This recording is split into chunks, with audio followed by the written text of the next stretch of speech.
everyone, and welcome to Clocking In, Labor and Employment News for Government Contractors. I'm Nicole Atala, Practice Chair of the Labor and Employment Group at PilieroMazza, and I'm here with my partner, Sarah Nash. Hi. So it's been a few minutes since we have done this, and we wanted to check in with you all and talk to you a little bit about what's going on with the OFCCP. A lot of craziness happening at the beginning of the administration, and that's, I think, kind of leveled a little bit, Sarah, right? Would you call that leveling a little bit? Not as many executive orders, at least, on a day-to-day basis that are at least changing the landscape more than they have. But there are a few things going on at the OFCCP that I think are important to know. Sarah, you want to tell us one of those things? Pick your poison. Oh, my favorite. Great. So one of the biggest bombshells out of OFCCP was on June 27th, they issued kind of an email form, a voluntary process whereby contractors can voluntarily report on their sort of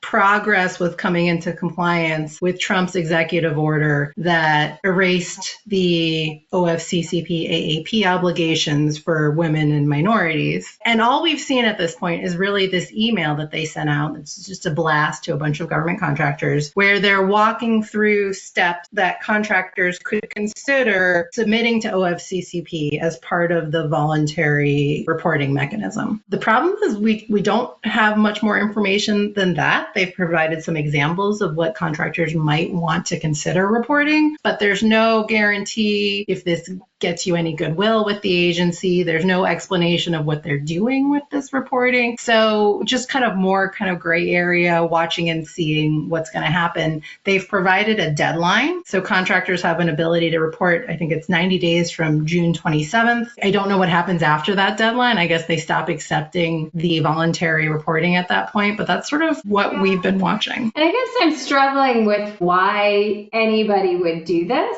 Right? You're voluntarily going to OFCCP and saying, I've been a good girl or boy and I have done what you've told me to do. Except we all know that there's not a lot of definition around what they've been told to do. Right, we can talk about that in a second, but there's a general ambiguity about what the lay of the land is at OFCCP right now and what they're looking at with respect to compliance with the revocation of 11246 and all of the other things that they're hoping to get out of contractors, right? So unlike some of the other DOL programs where you say, got a guarantee that you wouldn't be investigated for another 2 years, or you got something in exchange for doing this, voluntarily running to the OFCCP and saying, well, I've done enough to eradicate all of my illegal DEI activities when we don't really know what that even means, I think puts contractors to a level of scrutiny that as a lawyer, I'm not particularly comfortable with.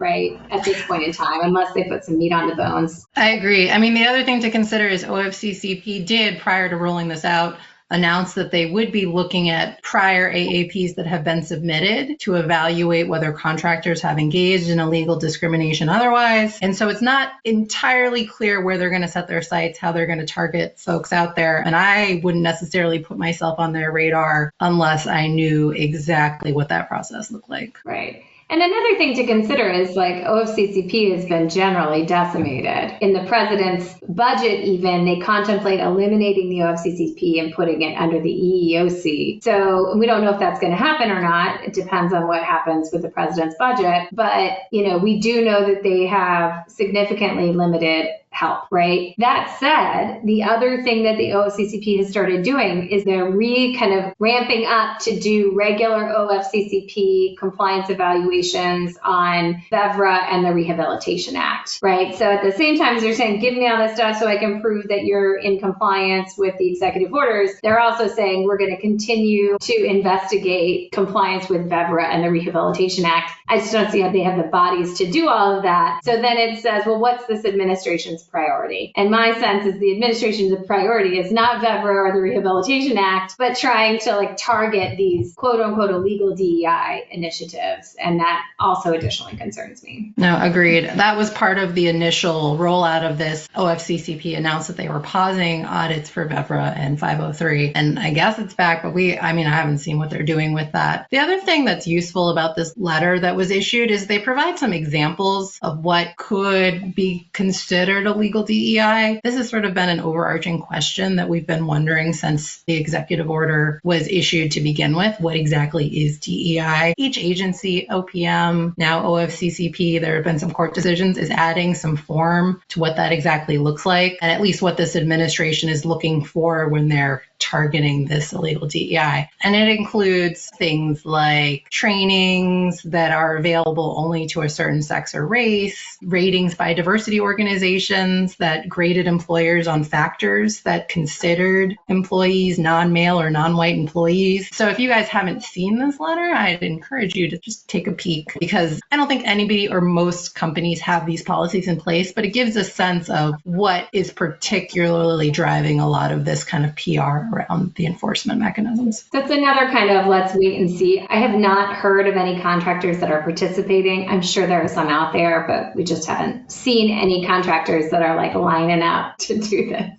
Be the test case. Right now, exactly. So anything else, Sarah, that we should be thinking about OFCCP-wise right now? No, the other pieces that are sort of tangential to this are developments at the EEOC. We've seen some additional guidance from EEOC about what they're focused on. We've seen there was another executive order that dealt with disparate impact that is sort of informing at least how the agency is enforcing these things. And then the only other piece that's come up recently is looking at the FCA implications of illegal DEI and certifications that are rolling out. That's not really OFCCP directly related, but it does relate to how the administration as a whole is looking to enforce these things. We've seen plaintiffs' attorneys considering, at very least, adding FCA claims to their discrimination allegations. You have standard Title VII litigation out there. And so I think it makes it even more important that contractors are on top of their anti-harassment and anti-discrimination policies. Yeah, no illegal DEI doesn't mean no anti-discrimination policies, right? Still comply with state law, still do all the things you need to be doing, and make sure that you're applying that to everyone, not just some people. All right, with that, we're going to say goodbye for now. Thank you for joining us for Clocking In with PilieroMazza, and we will see you again soon.